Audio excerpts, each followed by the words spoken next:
Good afternoon. Just while we are fixing up the PPT,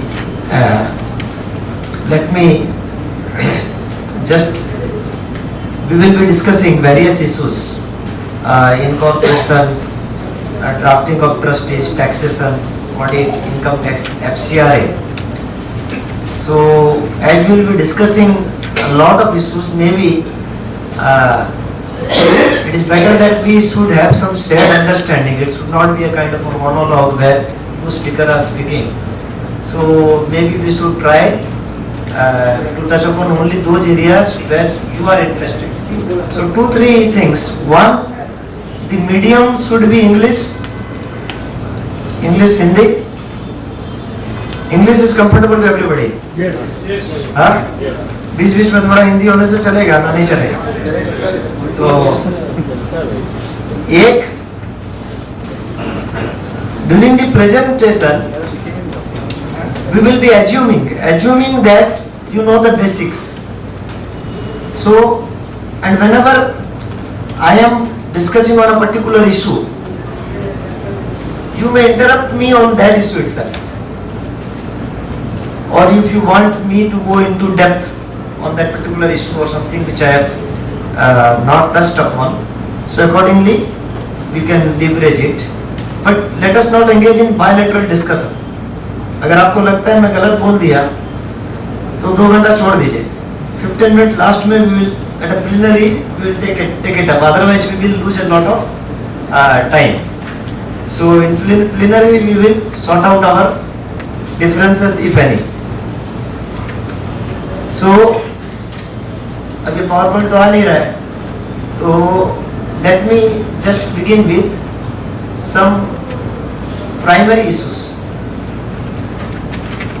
We will be discussing on NPOs, not for profit organizations. Not for profit organizations are private bodies or public bodies. Just some fundamental understanding, then we will move ahead. They are private bodies, they are public bodies, they are simultaneously private as well as public, simultaneously, or some of them are private, some of them are public. Private trust and private. Private trust and private. So now there are certain fundamental things which we should as a basic undercurrent or an assumptions bear in our mind. NPOs are essentially private entities for public purposes. So therefore, when you say a private body, it does not include a private trust where you have private beneficiary. So the public purpose element is absent in a private trust. Indian Trust Act 1882 applies only to private trust. It does not apply to NPOs. It is used as a reference document.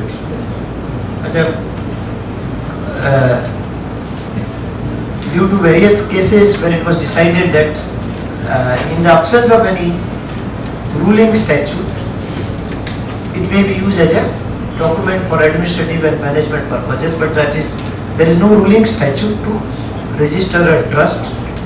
So trust for public purposes are also private entities for public purposes unless they are substantially funded by government.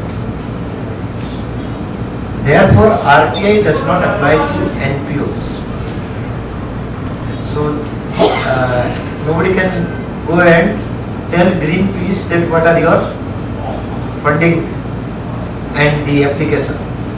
So only under a statute an inquiry can be made. They are not under any obligation. So under FCRA there are some obligations, but RTI does not apply. So pehla, NPOs are private bodies for public purposes. NPOs can do profit or not. Certain issues pertaining to the fundamental character of charitable institution, which has a direct bearing on the income tax, auditing, accounting, or the application of statutes. they can make profit or not? Yes. Not for profit organization can make profit. Should we say that? Yes. In 1984, it is not that simple. The definition of charitable purpose included those 5 words, not having any activity for profit. So it was a part of the definition. Our Honorable President, when he was the Finance Minister in 1983, he deleted those words. There should not be any activity for profit, words were deleted. That means it was officially proclaimed or declared that NPOs can have activity for profit. At least the Indian scheme of taxation and defining charity is such that they can have activity for profit, but they should not have a dominant profit intent. Even if you earn membership fee, even if you get voluntary contribution, it is a part of income. So there is no distinction under accounting. We don't distinguish that donation is a different type of income and business is a different type of income. Under accounting, all income are equal. So if an NPO can have income through donations, it can have income through businesses as well. So not for profit again is not it is a misnomer, not for profit.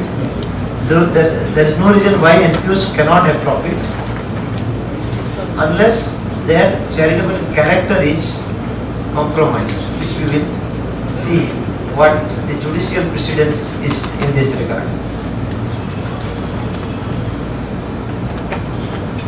Not for profit, for profit. In a trust,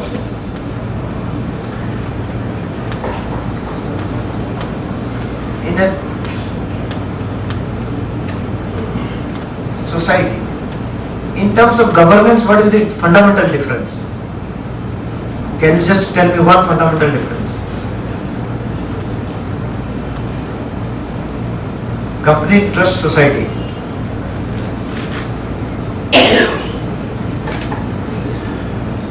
Society, it will be registered under Societies Act. Trust May not be registered under society. any particular statute. But one fundamental difference, if you notice, in a trust and a society is that trust is based on a contract where there are two parties. Trustees are one of the parties of a trust deed. Unlike society and company, so the trust is ruled by a bilateral private contract. It is not different from any other civil contract you sign. Maybe it could be a job contract, it could be a commercial contract. A trust deed is just a contract, and therefore the trustees are only executants. There is a deed, they have to execute that deed as per the recitals of that deed. So they don't have any power other than executive powers. These society board members, a company board member will have both legislative as well as executive powers. The trustees have only executive powers. They have to execute the trust as per the desire of the settler. And even if the settler is also one of the trustees, his capacity as a settler is lost forever. So he cannot have any additional or special power by virtue of being a settler. By virtue of being a settler, he may draft special executive powers inside the deed. But therefore, suppose a trust deed is to be amended. Can it be amended or not? Yes? A trust deed cannot be amended for the simple reason that you are only one of the party of the contract. Under Under no contract in the world, one party can change the contract. दुनिया का कोई भी contract एक party change कर सकता है क्या? तो ट्रस्टी तो एक ही पार्टी है, तो contract settler and trustee both can. मैं आता हूं उस पर. ट्रस्टीज चूंकि वो सिर्फ एक पार्टी है कॉन्ट्रैक्ट का, तो कॉमन सेंस का बात है, एक कॉन्ट्रैक्ट का एक पार्टी कॉन्ट्रैक्ट को चेंज कैसे करेगा? तो कॉन्ट्रैक्ट को उस हद तक ही चेंज करेगा, it will change only to the extent the contract allows it to be amended. So normally a trust deed should be carefully drafted that you give ample powers to the trustees to make necessary changes. Unless that is defined in the contract, the trustees cannot amend the trustees for the simple reason that they are only one of the parties to the contract. Now coming, suppose the settler, there are two scenarios. 5 years after the trust was registered and the settler agrees to a change. Trustees कुछ बदली करना चाहता है, settler को पूछता है. There are two options. एक तो सेटलर खुद भी ट्रस्टी है, दूसरा सेटलर ट्रस्टी नहीं है. In either case, 5 years down the line they want to make the change in the object clause of the trust and the settler agrees. Can it be changed? Settler और trustee मिलके trustee को बदल सकते हैं क्या?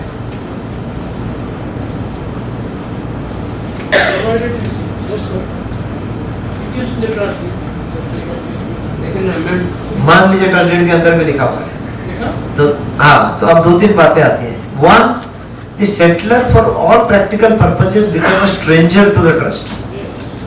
सो that if he retains any kind of power to change in future, then the trust is not irrevocable. We say that the trust is absolutely irrevocable. This is what is written. So direct, indirect, if any kind of authority is retained by the settler, then the trust will not remain an absolutely irrevocable trust, and that will not create a valid trust. And in the absence of valid trust, you cannot avail all other registration. So if you are able to lawfully amend the trust deed, then you may have created a revocable trust. तो settler ऐसा कोई power ना दे change का. Settler should not write that the trustees can change the object clause, the trustees can change do, then this trust is not definite and irrevocable. The power should be confined to execution, to the management of the trust, for the administration of the trust, or force majeure related issues, that future circumstances, unseen circumstances, where the larger intent of the trust will not be vitiated.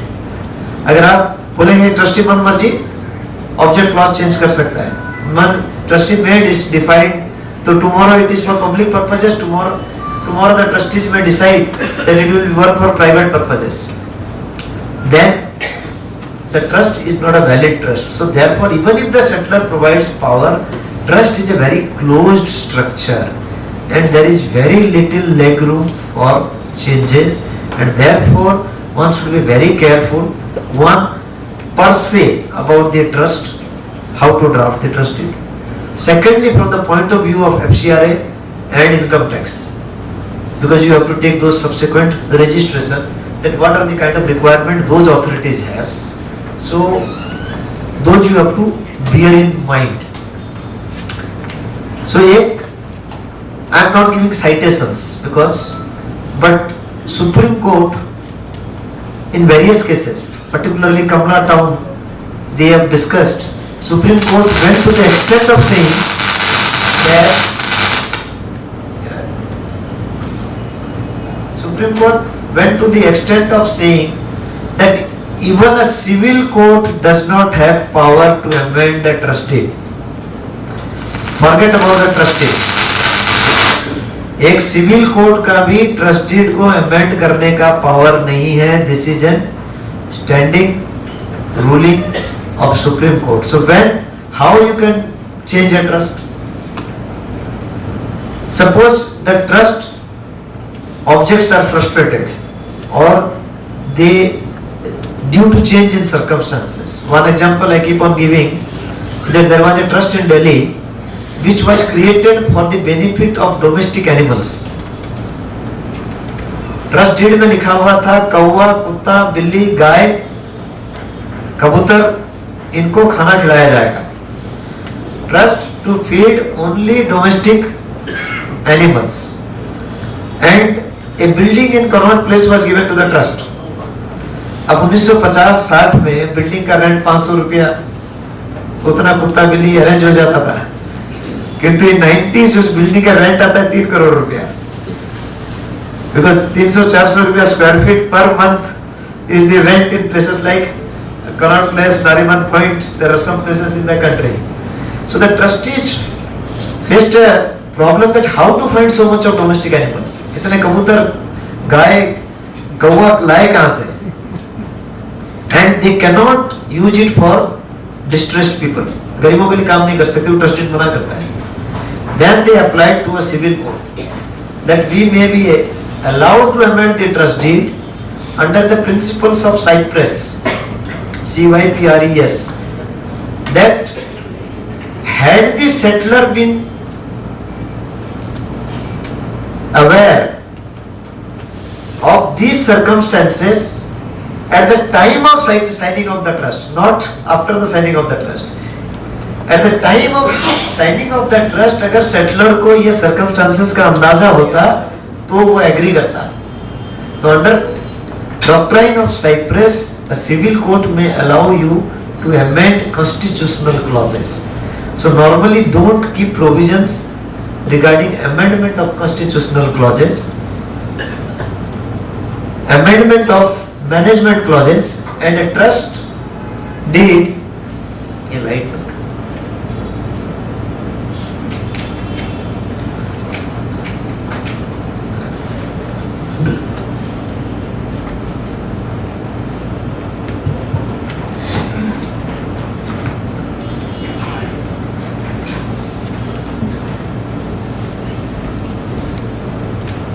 A trust deed, let me go to the trust deed related slide.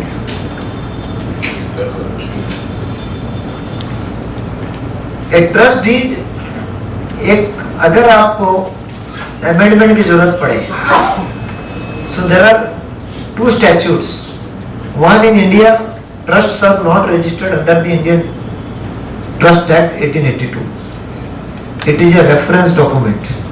It is a document where courts of law for some specific purposes have relied upon certain provisions of Indian Trust Act 1882 in the absence of any ruling statute. Then in India there is an act called Specific Relief Act. Section 26 of Specific Relief Act is the act under which you apply to a civil court where there are clauses in the trust deed which are defeating or frustrating the purpose of the trust. Then you can apply under doctrine of Cypress, as I told, for an amendment. A civil court will allow you amendment, creating supplementary deed before the registrar of society. Registrar is a registering authority. He does not take the ownership of the registration of an entity. He just registers the trust deed. In India, trusts are not registered at all. Trust deed are registered, just like any agreement. तो agreement registration करता है. Recitals of the agreement has to be determined by both the parties or an arbitrator or a court of law. The registering authority does not take the responsibility of the authenticity of the recitals of the trust deed. तो हम register कर लेते हैं तो उसका गलती है सही है, उसमें रजिस्ट्रार का कोई रिस्पॉन्सिबिलिटी नहीं है. Similarly, whether that supplementary trust deed is legally sustainable or not, that is not the responsibility of a registrar of society.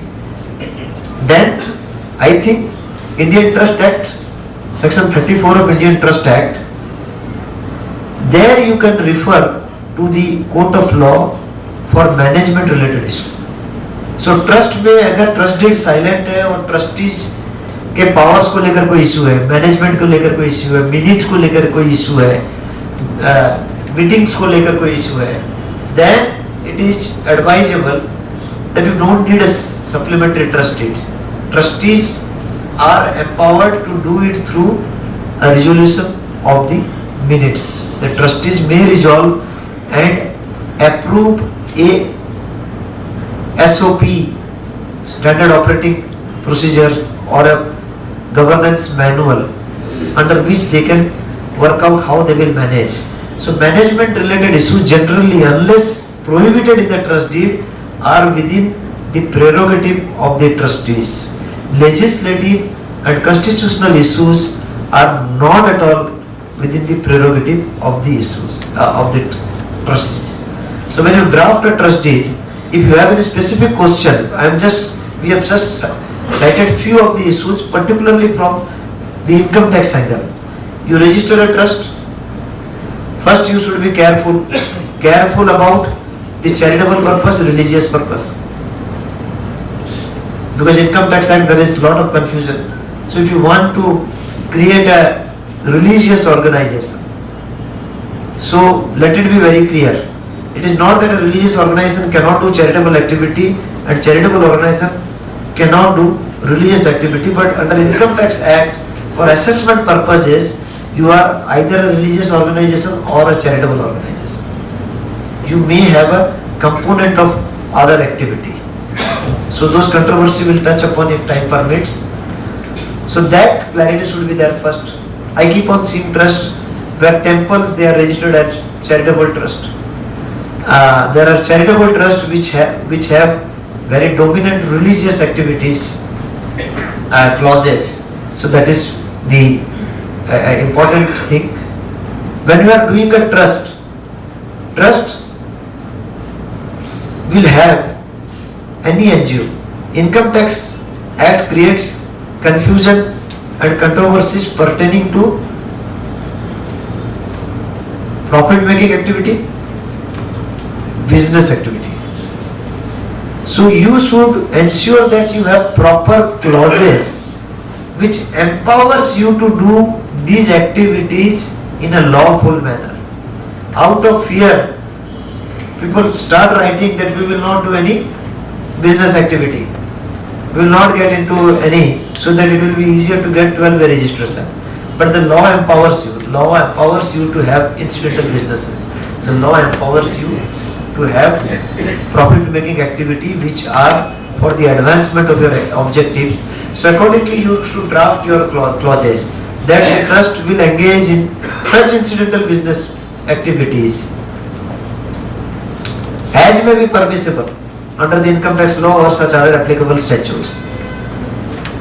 You put a clause that of the clauses drafted in the trust deed, if any clause is found to be in contravention of any particular statute, then that clause will be treated as void ab initio.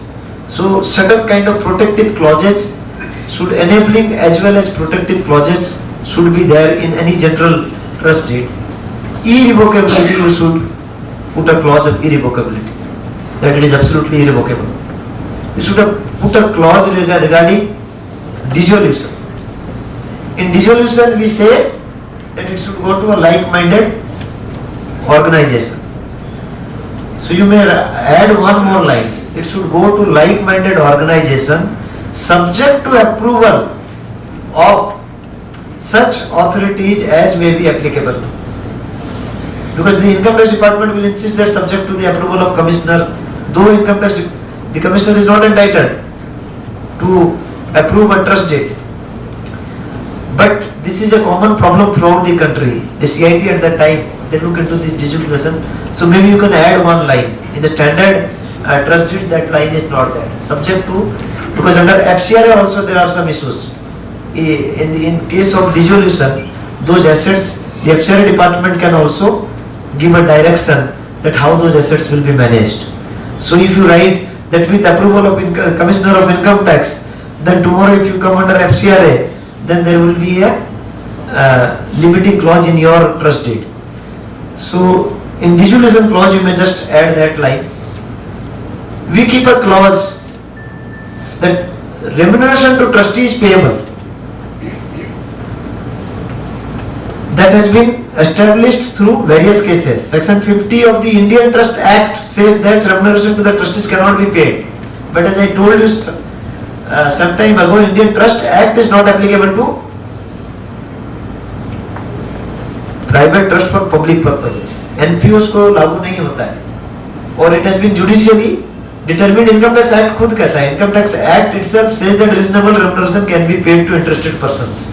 So the Act itself under 13(1)(c) says that if it is not reasonable, then the charitable status can be questioned. But in your trust deed you should write a clause that no benefit, direct or indirect, should be extended to the trustees or interested persons. Benefit is something which is not due to you. Remuneration is a give and take transaction, but you are using the property of the trust. So maybe that could be explicitly mentioned. The trustees should be entitled for arm's length transaction, commercial transactions, remuneration, whatever, but they will not be entitled of any benefit whatsoever, whether direct or indirect. So with remuneration clause, maybe you can add this one particular line which puts clarity. Investment clause, normally the Income Tax Department insists that it should be as per section 11(5) it should be written. Technically it is not correct, because under FCRI you cannot invest even under 11(5). Under 11(5) also you have to invest under subcategory. Certain mutual fund you cannot invest under FCRI law.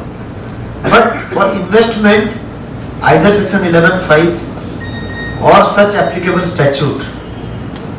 So maybe apart from section 11(5), as may be applicable from time to time, so that you should have an enabling clause regarding investment, so you satisfy the Income Tax Commissioner, as well as you have an space for in future. Suppose the other statutes are applicable regarding investment, or other possibilities are there. Suppose for some reason you are not availing income tax exemptions, so there is no reason why you should invest in section 11(5). आप 12 में ले रहे हैं तभी तो 11(5) applicable है. If I register a trust, I work for public purposes, I will not take income tax exemption. So Income Tax Department is nobody to determine how I should conduct myself and how I should define the charitable purpose in my investment. But to take exemptions, we need those clauses. So satisfying the Income Tax Department as well as keeping a broader enabling element that could be given. Accounting year, financial year, audited by a chartered accountant. Joint operation. This again is one issue, is constantly being raised, at least at the Income Tax Department level, that your bank account should be jointly signed. Jointly signed में क्या होगा? Who should be the signatory? Not necessarily. The trustees should have the discretion to determine the signatory. Not necessarily that. If it becomes a trust like Tata Trust, which is having all the branches all over the country, it will not be practically possible for the trustee to go. So joint signature does not mean that necessarily the trustees would sign, but the authority to determine the trustee. I can just quickly, just for our fundamental clarity, what is authority to determine by the trustee? Can you distinguish between accountability and responsibility? It is in a legal context I am asking you. We use the word accountability, that the board is accountable.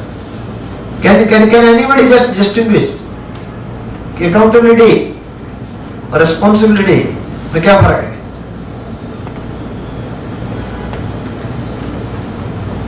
दो तीन साल पहले कलकत्ता में आग लगा था AMRI अस्पताल में. I think 95 people died. All the trustees were arrested. I am told that some of those trustees had not seen that hospital. Forget about being responsible for the fire. So responsibility and accountability are two different things.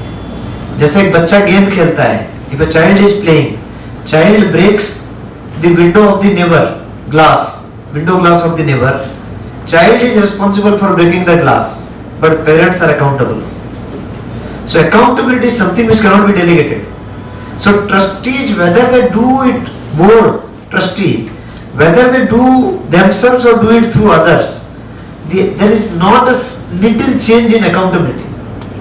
Arrest जब trustee होगा भले सारा responsibility किसी और का हो. So the right to determine and the accountability of the funds is with the trustees.